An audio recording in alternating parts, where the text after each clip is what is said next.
We wanted to reach out to kind of all of the age groups, boys and girls in the club, and just have a brief chat as our season wraps up and kind of make sure everyone knows what to expect going into May and over the summer. We've announced or we've shared some changes in our team structure, and we wanted to give a little bit of update on the calendar. Um, and field any questions that you guys might have. Um, so I made a couple slides because I'm an engineer and I'm a nerd like that. So I'm just going to share my screen. We'll walk through these slides real fast. But please interrupt me with any questions that you might have. I guess before I share the slides, I was going to kind of comment at a real high level about how I thought the season went for these 2013 boys. And I think both teams, I think everyone in the age group, I'm really pleased with the growth and the development we saw. We saw competitive teams. We've seen players getting better. We have been watching soccer learning happening on both Marco and Alexis, and Brett and Avi and I have all seen that on the field. So really happy with where we have gone. I think that the competitive experience for the Navy team has been just about right. Right, ideally that we're battling. From a coach's perspective, we'd love to be about 500 and be close in all of our games because that's providing the best learning experience. So I think we're right about the right spot there. And I think the white team has really developed into a more competitive squad, and the coaches are liking where they're at there as well. So from our perspective, from my perspective, I think this season has been pretty good. And of course, I'm definitely interested to hear if you disagree with me strongly. Uh, and if this isn't the place you want to share that, shoot me an email or catch me on the field and we can talk more about it. But now I'm going to share. Oh, Bryce, can you make me a host so I can share my screen? Yes, just a second. Thanks. Okay, I think you should be able to Should now. should have war I should have warned you.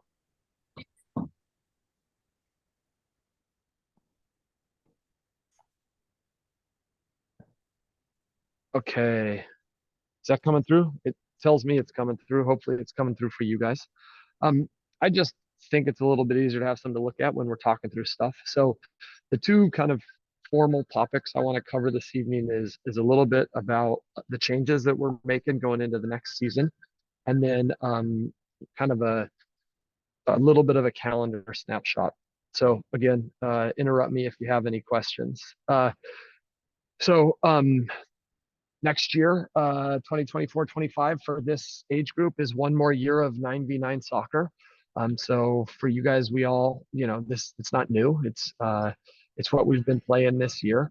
Um, the no headers rule stays in effect. Although next year we are allowed to start practicing that from time to time. Um, there are there are some good question. I'll get the coaching question. Don't worry.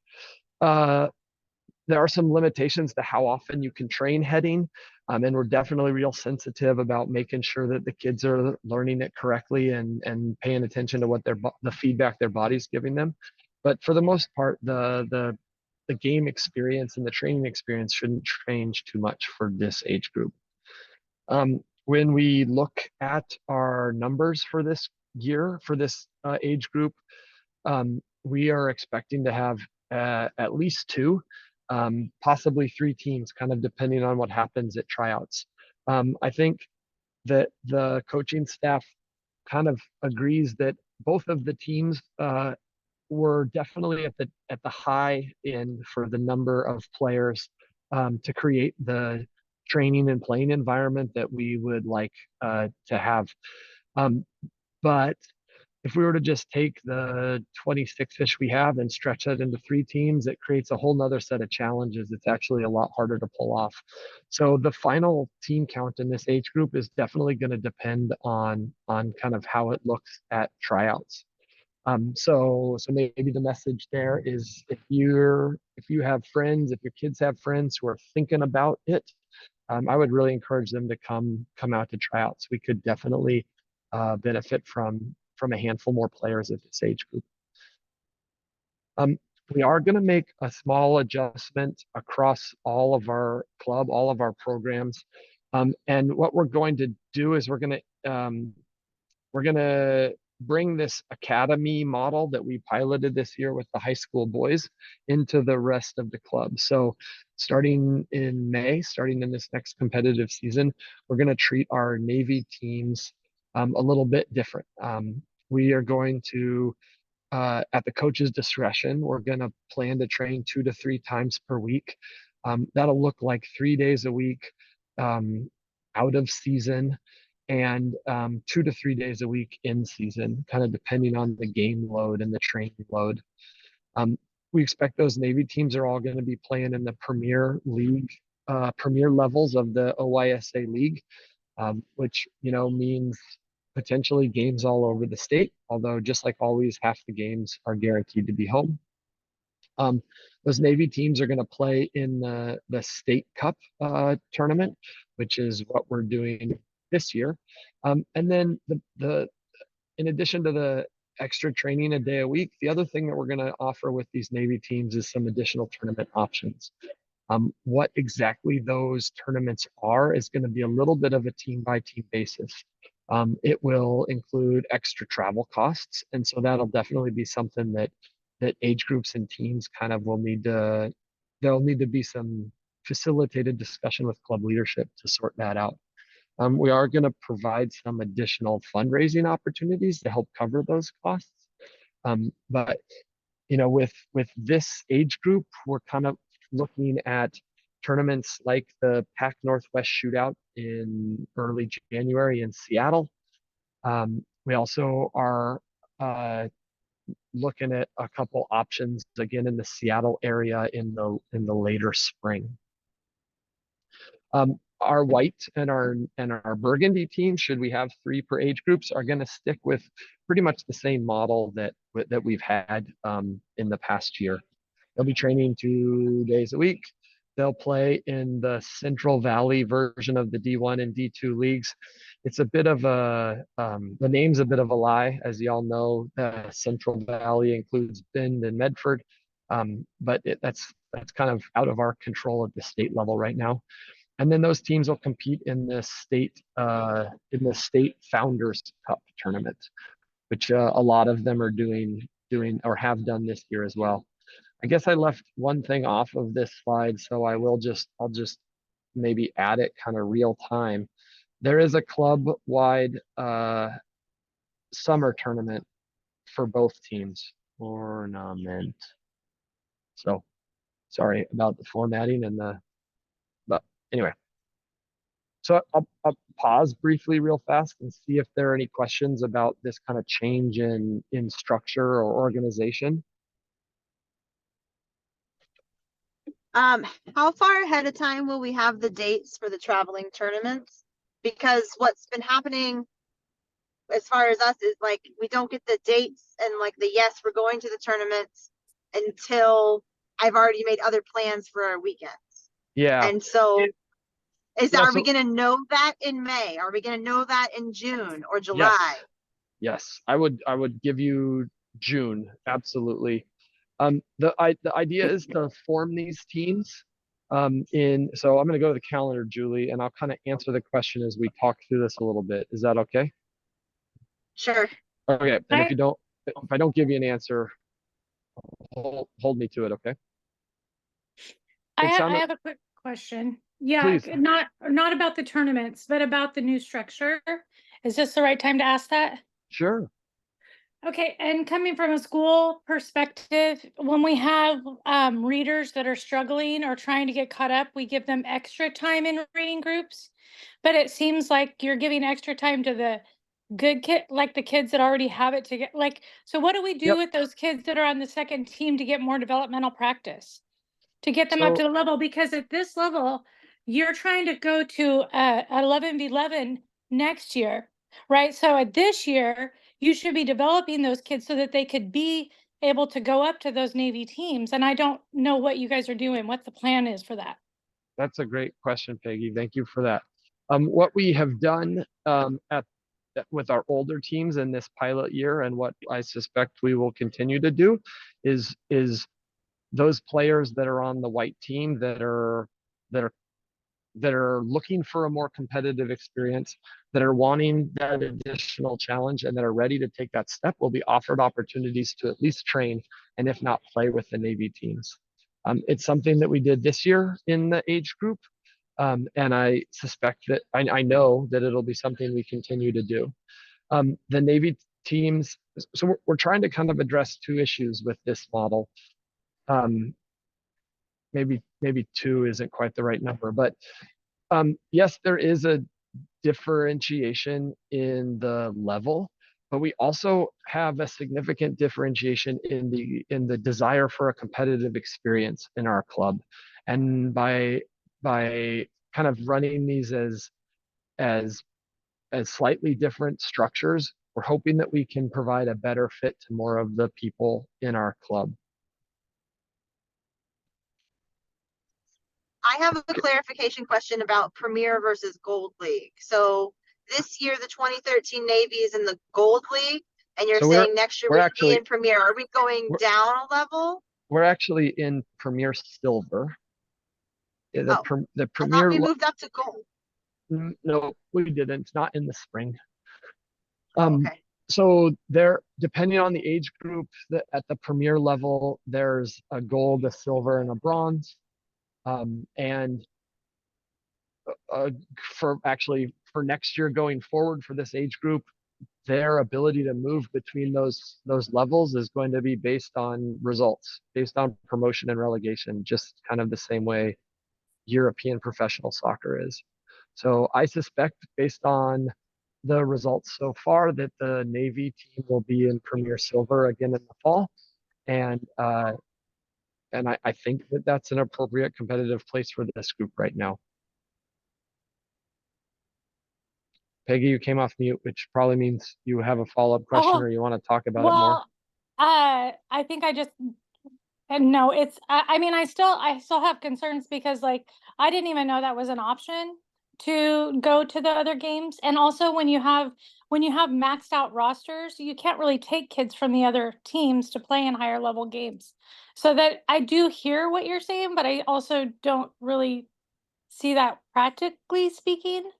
And also I do see what you're saying. I think there needs to be multiple levels, but how do you distinguish between the kids who really want to be at that Navy level, but they're going to be at the white level and they're always going to be, you know what I mean? I guess it's just tough. And I don't know what the answers Yeah. are. Yeah. I hear you. I think, I think one tool that our club has, that others in the area don't necessarily do to help us with this, is we have this age group director role, and that allows us to have some connection between the coaches in a given age group. So Marco and Alexis and I we talk at least once a week, and we've moved players around for training and for games, and I guess I would say, let's make sure, Peggy, if your child is in that white team but wants to move up, let's make sure we have that conversation with the coaching staff early in the year. Well, yeah, and they know, and I've talked to you about it before too. So that's why I'm like, what do we do now? But we can talk about it later. Okay. Okay, so this is my last. Jason, Yeah. sorry, before you get to the calendar, I came in about 10 minutes late. If you address this, I'm sorry. But who will be coaching the Navy team? Yeah, I have not addressed that yet, and we have not closed on that yet. Okay. This I've shared with some people, so I'll share here. It won't be me.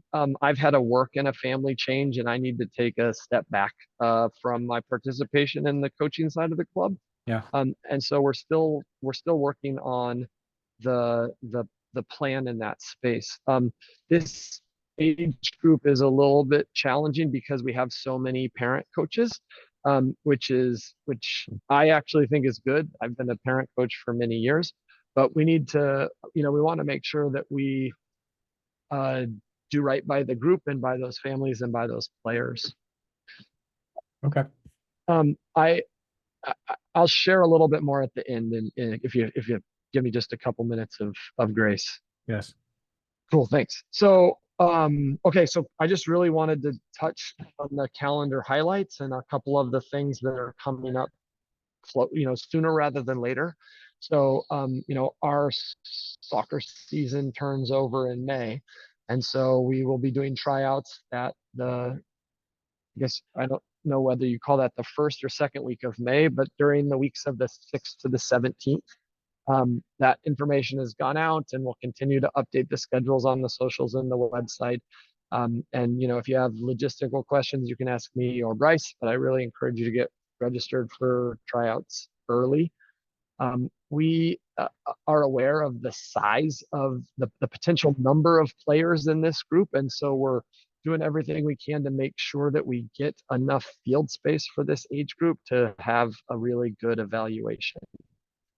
We kind of wrap up our tryouts activity and kick off the new year with our team formation meeting, which is going to be Wednesday, the 22nd of May at Corvallis High School. I think it's at 6 p.m., but please don't quote me on that. This will be a chance for you to meet with the team and the coaches and hear from the club leaderships and some of our sponsors about what we have going forward. The teams in our pre-high school ages, so this group is clearly in that bucket, are going to continue training until school gets out. Families are here, people are here. We want to keep the momentum and the excitement, so we're going to keep training until the middle of June when school lets out. We're then, with these pre-high school age groups, we're going to take a break from the middle of June to the middle of July, and we won't have formal team training. There will be some camps and there will be some workshops, like striker workshops and maybe some goalkeeper stuff, but there won't be formal team training. The kind of summer fall, if you will, team training is going to start up the week of the 22nd of July, and we'll pretty much start training from then through November. We're going to take, our hope is to take all of our pre-high school teams to the Mount Hood Challenge, which is in Portland, the 2nd through 4th of August. And that'll be a nice way to kind of see how teams are set up as they look to start leagues. And then, just like normal years, the fall league starts right around Labor Day and will go until the middle of November or so. We'll take a break from formal team training from like mid-November to maybe I should have said early January. And then, this calendar keeps going with our winter and spring training and leagues following after that. So, Julie, I think you had a question about when will we know the schedule, and I commented that maybe I would address it on this slide. The idea is that following this team formation meeting and during these this first couple of weeks of training, we'd be having those team specific meetings to figure out what type of tournament experiences the group interested in and getting those on the calendar. I haven't actually done enough self-reflection right here we have some high school teams who are going to go to a tournament in Las Vegas in February. That might be really fun for this age group, but I don't necessarily know that that's like a good soccer decision. So those will be the types of conversations that we'd be having in this late May, early June session, so that we can get the appropriate tournament and everyone's calendar sorted for those things. Does that make sense?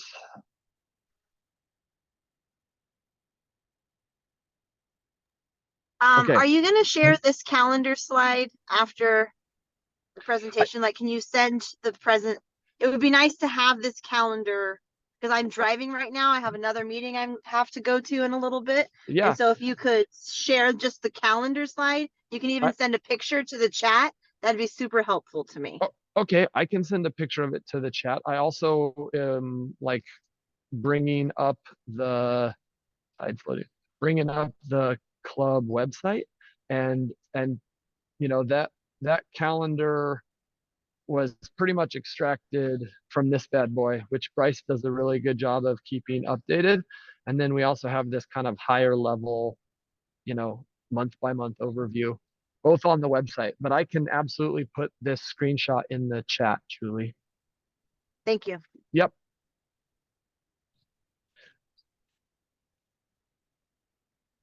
I have a question. I don't know if it's the time to ask it, but and I'm asking, I don't know. My question is, when they are in middle school, they have the opportunity to play middle school sports. Yes. Is there any kind of advantage for getting on a high school team for playing at the middle school level, or the club is enough of an advantage or enough of a leg up that's all the preparation we need to give our kids? I mean, I don't know if he's going to want to play, but I just don't know how competitive the middle school public school is, and I don't know if it's something that would be a good like soccer career move for him or not. I can answer based on now in Corvallis. Right now, the Corvallis middle school soccer programs are not at the competitive level that even the white teams in our club are. However, my son is now a sophomore in high school, but he plays soccer is his thing. He's very competitive. He played middle school soccer and he loved it because it was fun and it was with his friends and it was representing his school. And he, his club commitments were his top priority, but he played middle school soccer and thought it was a total blast and a very different soccer experience than club. So putting on my parent hat, I would strongly encourage you to think about it. Even my coach's hat, it will give your child a very different soccer experience that is still going to be lots of playing time. So I don't think any harm comes from playing middle school soccer, but I do not think it offers the same level of coaching, teaching, or preparation as our club experience does. Just to be honest, I don't want him to do more. We're going to have enough of a complex schedule. My daughter's going to be in pre-competitive. He's doing club. And so I just wanted to know if it was a really good soccer career move. And it sounds like it's not. So I'm probably not even going to bring it up. But because he's not even at the public schools. He's at a private school. So yeah, he wouldn't be playing with his school. Yeah. That works. But anyway. They do bus in middle school to the games. So a little bit easier with the family logistics, perhaps. Okay, well, I was hoping to share one more person with you, but I suspect he's out on a soccer field. The club has recently hired a very experienced coach who's relatively new to the area, named Victor Martinez. Victor most recently has been coaching in Salem, but for about the past month or so, he's actually been out on our fields a lot. The 2013 Navy boys have had a handful of sessions run by him. And we're really excited to get Victor in. Victor's actually going to be kind of taking on my 9v9 age group coordinator role as I kind of step back because of other things in my life. Like I said, Victor's been at the field a couple times, and he'll continue to be out there in the run up to tryouts. He'll be at tryouts. We haven't figured out exactly what teams he's going to be coaching, but he certainly will be involved in the 9v9 player pool. So I encourage you to say hi to him, introduce yourself if you get a chance. And he will be running another one of these age group meetings kind of in late May, early June before school gets out to talk a little bit more about the soccer objectives for this age group in the next season. So sorry we weren't able to get him here tonight. Like I said, he's probably out coaching at the Y right now. But I did want to share that as well. All right, our goal was to keep these to 30 minutes or so, and my watch says 28. Happy to answer any questions that you guys might have. Otherwise, I'm always available. We can chat via email or on a soccer field in the future. Hey, could I ask one quick question? Please, Nathan. So switching the Navy team to an academy model, does that mean that there will not be the 2012-2013 academy team anymore? Correct. Okay. Yep, we're going to pull that experience into their kind of home team. Yeah.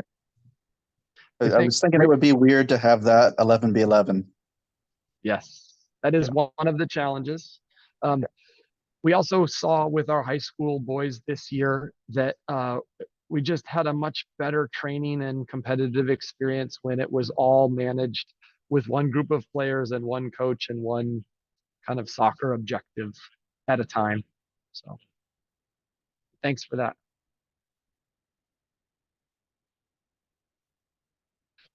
All right. Well, I am going to say goodbye because I have to race to the Y before I do the next one of these meetings and start coaching myself. So thank you all for coming. Bryce will send a link. It was recorded and it will be on the website. And yeah, looking forward to seeing you guys on the soccer field soon. Thank you. Bye. Bye.